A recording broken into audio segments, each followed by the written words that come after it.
York time. Let's cook this beast. So this steak actually gets its name from a restaurant called Delmonico that opened in Manhattan in 1837. You know, and people started coming from all over New York to try this steak at that restaurant, and it started becoming known as the New York strip steak. But you know, it's also known as like a strip loin steak or a top loin steak, even a Kansas City steak is also very popular there. But these days, you know, the most common name you're gonna hear is definitely a New York strip. So New York strip is a cut from the short loin of the cow. It's one of the least used muscles and therefore one of the most sought after steaks by home cooks and professional chefs alike. So you wanna know the trick to cooking a really, really good steak? In this video, I'm gonna take you through my 6-step process and how I perfectly execute a steak. So make sure you watch till the end so you understand each step in its fullness. You know, there's a lot of ways to cook meat: reverse sear, sous vide, then sear, all these techniques.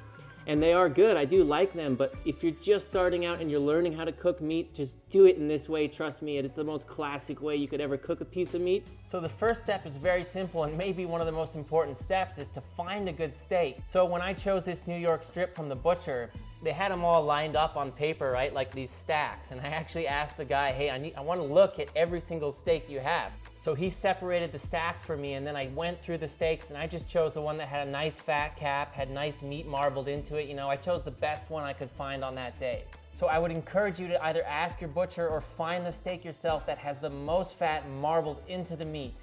And when you're at the butcher and you're looking at 20 different steaks, this is a fact. One of those steaks is the best steak. It's just got the best stats. So get that steak and bring it home. The second step in this process is going to be to temper our steak a little bit. So that means you just want to pull it out of the fridge about half an hour prior to cooking. We do this for a couple reasons. One, it's gonna cook evenly. That is so important. And two, a lot of people will say that the flavor is not nearly as good if you don't temper your steak, so there's that too. But for me, tempering is mostly about having the steak cook evenly. So my steak is really dry. The first thing I'm gonna do is just put a tiny bit of oil on it. Literally just enough so I can take my hand like this and rub it down. And what this does is really helps the seasoning, which is the next step, to stick to this. So as far as seasoning goes, I'm using my homemade rosemary salt. You could just use regular kosher salt, but this is really gonna take it to the next level. I will put a link in the corner right now to this recipe. First thing, just season one side. Pepper going down, really finely ground pepper. So we're gonna talk about that in a minute. Flip. Other side. Season the board around the steak a little bit too. I'll show you why in a second. Pepper down. It's also really important that you kind of smash the seasoning down into the meat so it doesn't come off on the pan as much. Now, so we have that fat cap right here and we have all the seasoning on our board. So just dab it up like this. Go all the way around the steak, get all the sides best you can. So if you're using coarse pepper, like big pieces of pepper, here's what you're doing, right? If this is a pan and this is your steak, you're putting these large chunks of matter in between the pan and your steak. So what you're doing is you're losing your contact that the steak had to the pan. So it's really important you're using finely ground pepper so your steak will be touching that pan the whole time, which will give you the best sear, best color equals best flavor. You know, another thing I can say about people cooking meat at home, and I can say this with great confidence, you aren't letting your pan get hot enough. You are not letting your pan get hot enough. So I've had this cast iron pan going over high heat for like 6 minutes, right? You see the smoke coming up, now we're ready to add the oil and then we're ready to start cooking. So that's step 4, it's gonna be to use a really thick pan and to get it really hot. Okay, pan is scary hot. So a little bit of high flash point oil going down. I'm using avocado, but you could use any other kind of neutral high flash point oil. So now New York strip has that really nice fat cap, right? This is optional, you don't have to do this, but I'm gonna hold it on the fat cap for about 30 seconds, a minute, which is gonna render some of that fat out, get that fat nice and crispy, and then the steak is gonna be cooking in its own fat, which I also really love the idea of.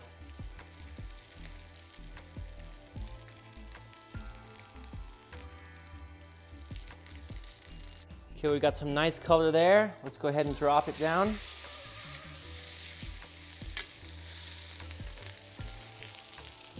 And we'll let that roll. So, you know, another really important thing to remember here when you're cooking steak is like, just don't even peek at it. Don't look at it for 2 to 3 minutes. Don't touch it, don't move it, don't flip it, don't flop it, don't with it, okay? If you do that, you're just gonna lose your sear and you're gonna give yourself a better chance just to burn yourself or something stupid like that. So just leave it be.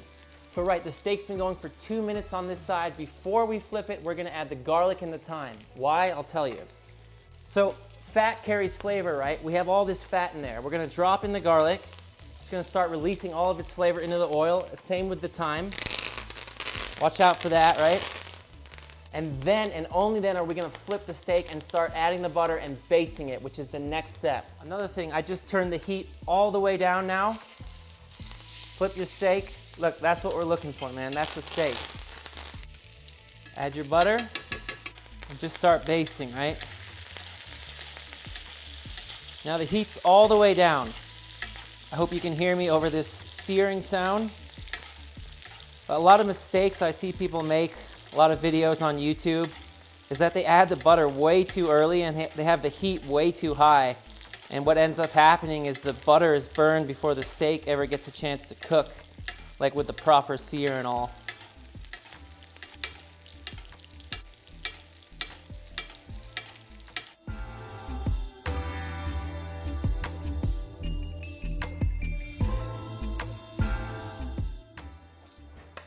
Cutting board down, forks down, steak over. Essentially a cheap resting rack. Now as it rests, take some of that beautiful butter, pour it over. So that brings us to the last step, which is to rest our meat. You know, we always rest our meat. And a great rule of thumb for resting meat is to rest it for half as long as you cooked it. So if it took 8 minutes to cook, rest it for 4 minutes. If it took 4 minutes to cook, rest it for 2 minutes, and so forth.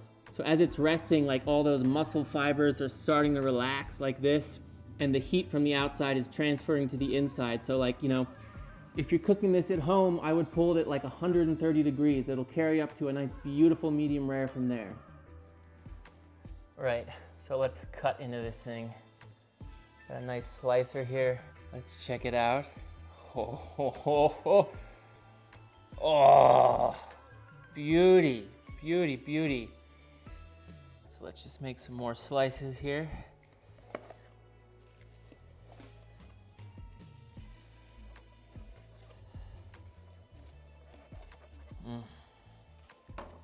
Oh, yeah. Well, I'm pretty excited. I can't tell you how good it smells in here right now. I'm just gonna do it with my hands like a total savage. All that blood and fat and all the brown butter that's sitting underneath, you dip it in there.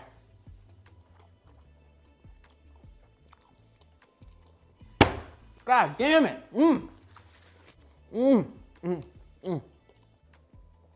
I'm telling you guys who are watching at home, follow these steps, apply it to any steak. You're gonna blow your own mind, trust me. You're gonna blow your own mind. You saw how much seasoning I put, right? The seasoning is perfect. Something about cooking a steak, it's so hard to over-season it, so just make sure you don't under-season it. And to have the rosemary salt here in combination with that finely ground black pepper, following good technique, using a good steak, you're gonna have something that's incredible. Well, my friend, I hope you learned something today about cooking meat.